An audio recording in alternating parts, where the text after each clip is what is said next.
Hello guys, আমি Deep and welcome back to my channel Deep exclusive. So এখন আমি এই ভিডিওতে কথা বলবো কার্তিক আরিয়ানের আপকামিং ছবি চান্ডু চ্যাম্পিয়নের ফার্স্ট লুককে নিয়ে।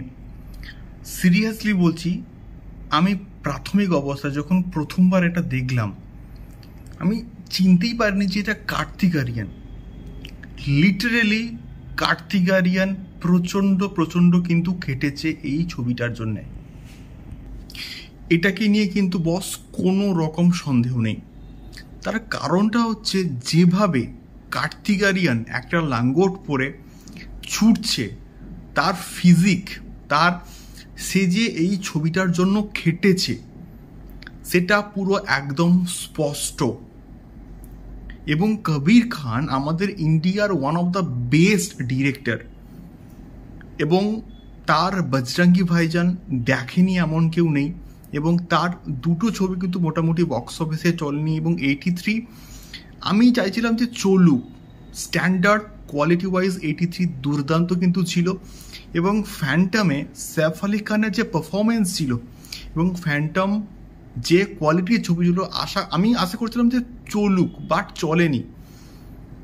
বাট চান্ডু চ্যাম্পিয়ন দিয়ে কবির খানও যেমন একটা বিরাট বড় কামব্যাক করবে, তেমনিভাবে কার্তিক আরিয়ানের কেরিয়ার জাস্ট পাল্টে যাবে। আমি শিওর শট বলছি।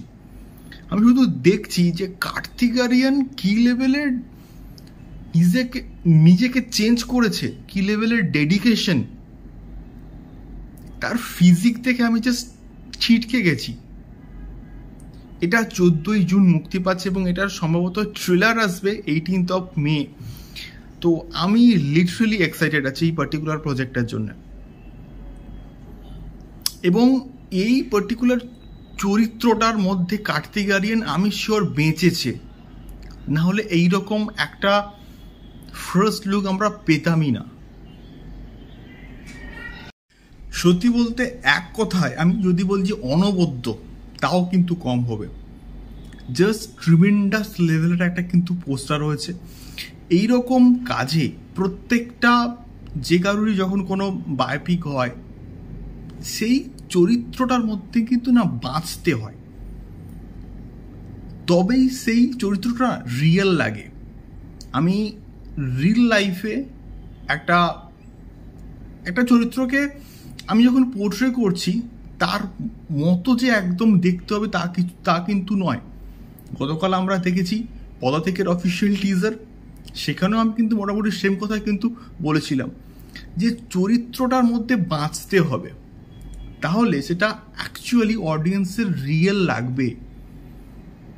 তোমাদের কেমন লাগলে ফার্স্ট লুকটা অবশ্যই কিন্তু কমেন্ট করে জানিও।